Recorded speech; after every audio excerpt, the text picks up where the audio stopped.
Good morning, y'all, and welcome back to my channel. If you are new here, my name is Kylie, and I'm so happy you're here. We have a very exciting video today. I am going to be detailing everything that I am doing to prepare for my wedding. We get married in April, and I'm just so excited. We got engaged in August of last year. I've been sharing a little bit on my Instagram stories that I'm doing a WED shred, and I just want to preface this video by saying you do not need to change your body at all for your wedding day. I don't like that it's become this thing that I feel guilty for wanting to change something about my body, because having physical goals is not a bad thing. It can really motivate you sometimes. There does become a time when you have to recognize if it's becoming unhealthy. I think everything in life is about perspective and about purpose. Why are you doing what you're doing? If you're doing it because you're being hateful towards your body, or you're having super negative thoughts towards your body all the time, then maybe this is not the video for you. Maybe this is not the video that you need to be watching. But for me, this is stemming from, I just want to feel the most confident, the most beautiful. I don't want to have any insecurities on my wedding day. So I was like, if I really commit and start far enough in advance and just develop a lot of healthy habits that are going to help me reach my end physique goal, that is my wedding day, and looking the best that I possibly can and being the most confident that I can, then that's what I'm going to do. So share with you guys exactly my game plan for my WED shred. So number one, I think the first thing that you need to do when you're deciding how you want to approach getting ready for your wedding day, or just kind of any physical goal in general, is deciding, what is my goal? Because sometimes your goals can be very broad. They can just be live a healthier lifestyle, or they can be more specific, more muscular arms, or I want less muscular arms, or I want more muscular legs, I want less muscular legs. Whatever it is, it's totally okay to have goals like that. My personal goal is probably not the exact same as a lot of people's. Little backstory, I played college soccer. I was very muscular. I gained 20 to 25 pounds of muscle my freshman year of college. So I put on a lot of muscle mass, and that was a very big insecurity of mine. Honestly, it still kind of is. I just gain muscle really easily. I know this is not the opinion of everybody, but for me personally, I don't feel my most confident when I have a ton of muscle mass. I just don't. And on my wedding day, I was like, you know what? If this is an insecurity of mine, I'm going to start far enough in advance, and I'm going to try to lose a little bit of muscle mass. I know that's a very strange thing for some of you, because a lot of people do want to gain more muscle mass. That's awesome. Was to lose a little bit of muscle mass and to lose a little bit of fat. Kind of my goal going into my WED shred. That meant I had to change a lot of my fitness approach. I didn't have to change too much of my nutrition, because I already was very health conscious. I eat a lot of whole foods. I did do a few different things, which I'll share in a little bit. My fitness approach is definitely what changed the most. If you are wanting to quote unquote tone, that means you need to gain muscle mass. If you don't already have muscle mass in general, the best approach would be for fat loss, so that your muscle that you already have can show through more, and that's what gives you that toned appearance. For me though, my legs have always been a source of insecurity for me, and I just don't love how muscular they are. I have accepted it, and I feel confident in them, but on my wedding day, I was like, if I want to lose a little bit of muscle mass, I think that's okay. And so my approach was basically to limit lifting. If anything, I was only doing a very glute focused lift, and it was once a week. I did that for about 4 weeks, and then I incorporated a lot of low intensity workouts. I was focusing on the lengthening workouts like Pilates and yoga, and so I was doing a lot of solid core, I was doing a lot of Pilates, and then I also incorporated a lot more long distance running, which I actually kind of fell in love with long distance running during our half marathon training, and so I just kind of continued that over. I've kind of fallen in love with this routine, not only because it's helping me reach my goals, but also I feel like my body is just responding so much better to a lower impact type of workout. I think it's lowering my cortisol levels, which just decreases inflammation in my body, and I think I'm just seeing results a little bit better for me personally. But if your goal is to gain muscle mass, I highly recommend strength training anywhere from like 3 to 5 times a week. And then I would incorporate some sort of like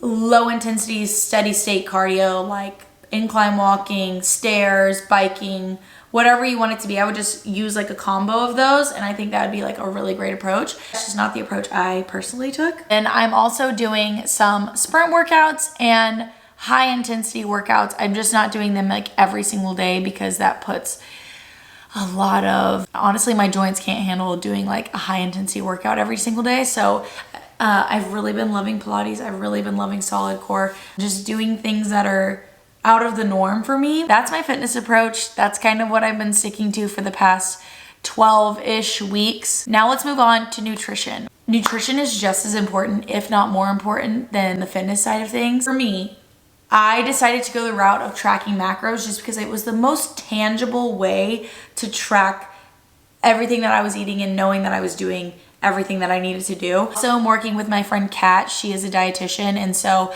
I didn't really know where to start when it comes to tracking macros. I do use a Carbon Diet Coach and they will calculate macros for you, but I decided to manually enter my macros, and I used Kat as a resource, and I was like, hey, here's my goals.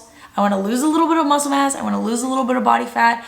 How do I do that nutritionally? What should my calories be? What should my macros be? She helped me calculate those, and then she's been kind of tracking my progress and adjusting my macros as we go, which has just been so helpful to have someone to like check in with. So if that's you and you're like, I need some accountability, I would honestly like do either like a fitness coach or a nutrition coach. And that's been really, really nice to have. It's just like, Kat, I can text her and be like, hey, I hit my macros today. Like, I'm so proud of myself. And she's like, you go, girl. And I'm like, thank you. One thing I did change is like normally when I track macros, I do eat a lot more like sugar-free, lower calorie options, which are filled with a lot of like added chemicals. They're not whole foods, but they are technically low calorie options, which I know is not the best, and it's definitely like really bad for my gut health. However, they just fit my macros. But I was noticing that even though I was doing like everything right, technically, I wasn't really seeing a lot of progress. I felt really puffy and I felt really inflamed all the time, and I was like, I really think it's because I'm eating these sugar-free, calorie-free substitutes essentially. And so I've decided like basically to cut all of those out. I mean, every now and then I'll have like something like that, but for the most part, I'm cutting it out. That alone, I feel like I have seen a big difference in just like inflammation, and I just feel like I'm seeing progress a bit quicker because I'm not filling my body with like those added chemicals. What my nutrition pretty much looks like right now is a lot of like bowls, and I'll do a lot of protein, a lot of veggies, and then a smaller amount of carbs and a smaller amount of fats, just because that's what fits my macros the best. My fats are pretty much coming from sauces that I'm using, which I'm using brands like Primal Kitchen. Primal Kitchen is probably my favorite brand to use for sauce because I know they use really good ingredients and not like the chemical stuff. That's where a lot of my fat sources are coming from, or avocado.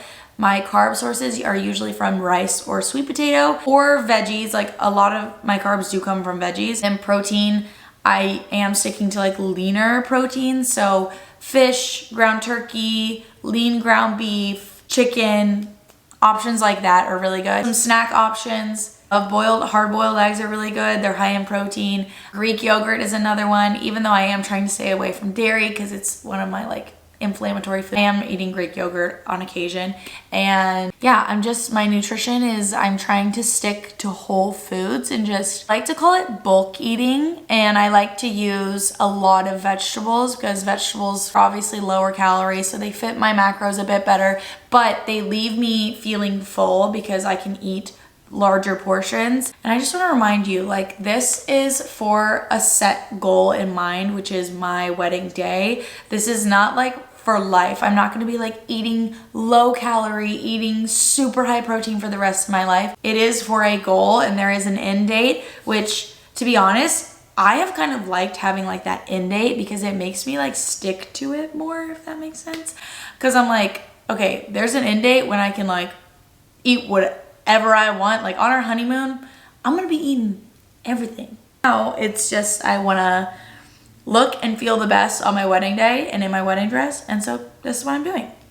A few other tips that I have found to be very helpful is I am very much a mindless snacker. That's what I've come to the conclusion on. Like whenever I'm editing a video, whenever I'm just like doing work, I like to just be like eating on something. And so I have filled the house with carrots, snap peas, broccoli, like all of these little like raw vegetables. And then I'll get like, my favorite dip is the buffalo dip from Trader Joe's. Trader Joe's has like the best dip options. So I'll just get a little dip and I'll just like get some veggies, and that's what I snack on. I find that that's like a good little hack, and it's still really good. I didn't realize how big of an impact actually drinking water, like consciously drinking water had. I find myself snacking way less when I actually like go out of my way to drink water more. So that's just like another little tip that I found. Your workouts are phenomenal.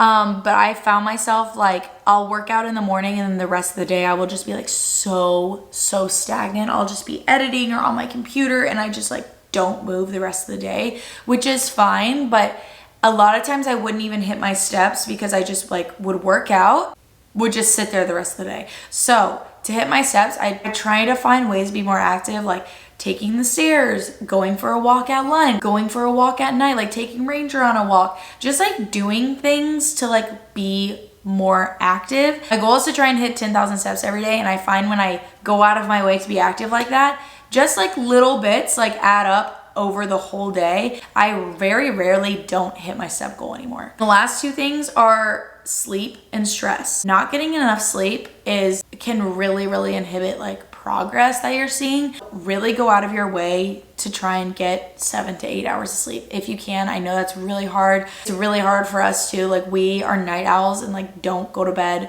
I'll just like stay up on my phone. I know it's so bad, but I will just stay up on my phone and not go to sleep when I am laying in bed. And so I've really made a conscious effort to try and get at least 7 hours of sleep. And I feel like that's been a big help. And then stress rises your cortisol levels and makes you hold on to body fat. So if that's your goal, is to lose body fat and you are just like a very stressed out person, really try and find ways to make yourself de-stress. I find that sleep actually helps with my stress levels a lot. So when I do get good sleep, I wake up and I'm already like way less stressed than I would if I didn't get good sleep. For me, stress, a lot of it is like self-induced, and it's because of my mindset on things. I had to be very conscious about like really setting my intentions and my mindset on like why I'm doing something. That really helps me with my stress levels. So throughout this whole process, I can either look at it like, oh my gosh, I can't eat this because it doesn't fit my macros, or I can't do this, or I have to go work out, or this and this. And the more I think of it as a chore, the more stressed out I get about it, rather than like, I am doing this so that I can feel my very most confident on my wedding day. I know that when that day comes, I'm going to be so grateful that I did all of this work and I put in all of this work and put in all of this discipline. I know I'm going to be so thankful for that. Having that mindset shift is really big for like my stress levels, and also just like enjoying the process, because I honestly, like, I haven't felt super restricted. I haven't felt super lethargic. I feel like I'm getting enough nutrients and I'm really enjoying my workouts. So a WED shred does not have to be like this bad, unhealthy, negative thing. It's definitely what you make of it. I just want to kind of encourage you. Like, I felt this level of guilt from society and like social media of like wanting to look my best on my wedding day, and I was like, I don't know why I feel this way, but it's definitely because of social media. And I feel like people have like demonized like having physical goals, if that makes sense. I mean, I know I'm kind of like taking a risk even posting this video because people don't love the term WED shred, but to be honest, that is what I'm doing. It does not have to be this negative, unhealthy habit building thing. I think it's all about your approach. There's definitely like a healthy way to do things. So anyways, that's like me getting off my soapbox. And just remember, these are like my physical goals. You could have completely different physical goals than me. And you also, if you were to get married tomorrow, I promise you, you won't even be thinking about your body. And I just want to say, if you're watching this and you're feeling stressed out about your wedding or like the way that you look, I promise you, you are going to be and feel so beautiful on your wedding day, regardless of if you lose weight, gain weight, do whatever you want to do for your wedding day. I promise you, if you were to get married tomorrow, it's going to be the best day of your life and you won't even be thinking about that. Anyways, this was just a very highly requested video, and I hope that you got something out of it. And if you're getting married soon, congratulations. I am very excited for you. I'm so excited for my wedding too. Like, we're so excited and we're so cool. I love y'all. I'll see you in my next video.